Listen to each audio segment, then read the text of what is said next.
You just got a raise. Your salary crossed six figures for the first time in your life. You tell yourself things are finally going to feel different. Then the first paycheck lands, the bills clear, and by the 25th of the month, your account looks almost exactly like it did before the raise. Lower, actually. But your income didn't fail you. Your income was never the problem. For decades, the story we've been told is simple.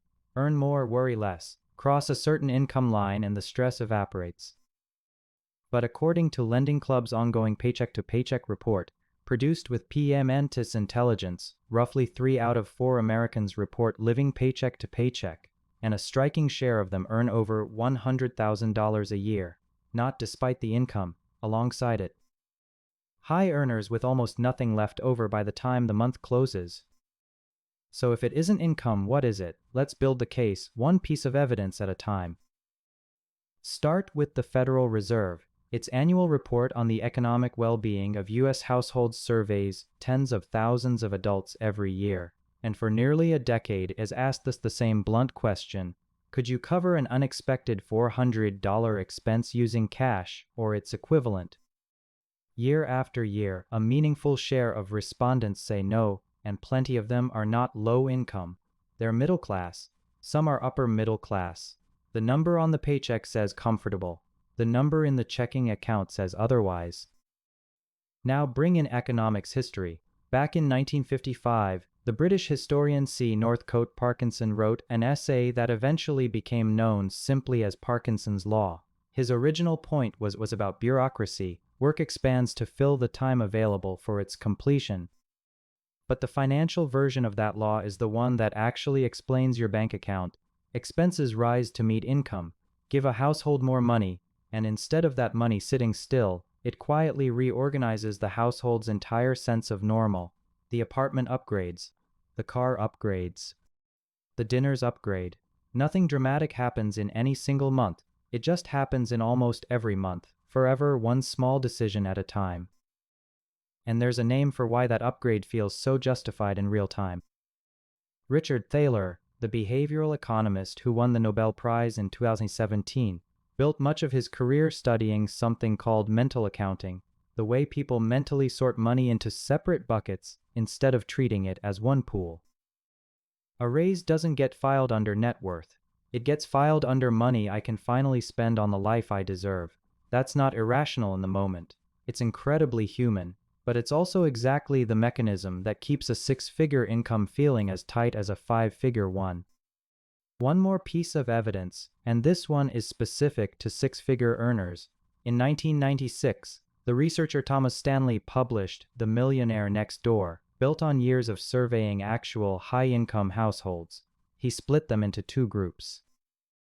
Under accumulators of wealth, people whose net worth is far lower than their income would predict, because nearly everything they earn gets converted into visible spending.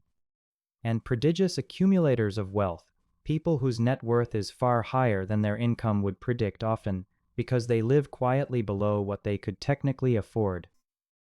Stanley's data showed something uncomfortable. Many of the highest earners he surveyed were also some of the worst accumulators, because a high income had become a license to spend rather than a tool to build with. Cross $100,000, and you don't automatically leave that trap behind. You just get access to a more expensive version of it. So let's walk through what actually happens when the raise hits. Picture two people. Call them Maya and Josh. Both get identical job offers moving them from $70,000 a year to $110,000. Same city, same rent market, same starting bank balance of about $2,000. Maya moves first. Within 3 months, she's signed a lease on a nicer one-bedroom, 40% higher rent than before, because now she can afford it. She upgrades her car lease. She starts eating out 4 nights a week instead of 1, because after a long day at a higher pressure job, she's earned it. 18 months later, Maya is earning 57% more than she used to, and her savings account balance is lower than the day she got the raise. Josh does something almost boring by comparison. He keeps his old apartment for 1 more year. He automates a transfer the moment his new paycheck lands, before he ever sees the higher number sitting in checking, and he raises that transfer by half of every raise he gets, banking the rest without ever consciously deciding to. 18 months later, Josh is living in a version of comfortable that looks nearly identical to before. But he has built a 5-figure cushion he can't even feel missing because he never let himself feel it as spendable in the first place. Same raise, same city, same starting point, completely different financial reality, and the entire divergence came down to one design choice made in the first 90 days. Neither of them is lazy, neither of them is careless. Maya simply let her income decide her spending in real time, one comfortable choice after another. Josh let his spending get decided once, in advance, before comfort ever had a vote. Here's the counterintuitive twist most people never hear. A raise by itself does almost nothing for your long-term security. What matters is the percentage of that raise you never let yourself see. Thaler, working with the economist Shlomo Benartzi, built an actual program around this idea in the early 2000s called Save More Tomorrow. The design was almost absurdly simple. Instead of asking people to cut their current spending, which almost nobody sticks with, employees pre-committed a portion of every future raise to their retirement savings before that raise ever hit their paycheck. Participation and savings rates climbed for years afterward, precisely because the decision only had to be made once. It works because it removes willpower from the equation entirely. You cannot spend what never touches your checking account in the first place.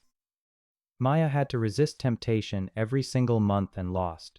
Josh never had to resist anything, because the decision was made once, automatically, on day one. This is also why the paycheck-to-paycheck statistic hides something important. It's not really a poverty statistic, it's a design statistic.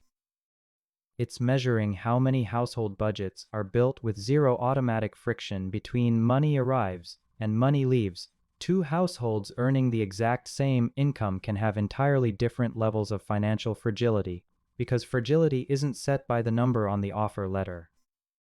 It's set by the gap between what a household earns and what a household has already promised, mentally or contractually, to spend.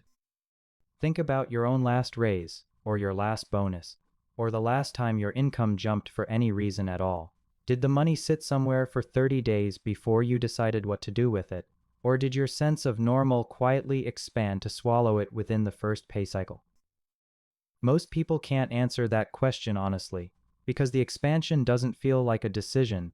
It feels like simply living your life a little better, the way you deserve to after working hard for it. That feeling is real. It's also the exact mechanism Parkinson described 70 years ago, just wearing a different outfit, rent instead of bureaucracy, subscriptions instead of paperwork. Social comparison makes the trap harder to see. When your income was $70,000, you compared yourself to a $70,000 peer group. Cross into 6 figures, and your reference point quietly shifts to new coworkers, a new neighborhood, a new feed of people who seem to be living exactly the life your new paycheck should unlock. Nobody sends you an invoice for keeping up. It just costs you the difference between your income and your spending, month after month, until the gap that should have become savings never appears at all. None of this means don't enjoy the raise. It means build the wall before the water arrives, not after. The households that break the paycheck-to-paycheck cycle almost never do it through willpower in the moment. They do it by making the saving decision once, automatically, before the money is ever emotionally theirs to spend. So the next time your income jumps, remember what actually happened to that 6-figure salary that still felt broke by the 25th. The number on the paycheck went up. The number in the account didn't fail to follow. It followed something else entirely, a decision made or not made in the first 30 days. Make that decision on purpose, and the raise finally becomes what it was supposed to be all along. Make it by accident, and you'll cross into 6 figures and still feel exactly like you did before, lower, actually, and wondering where it all went.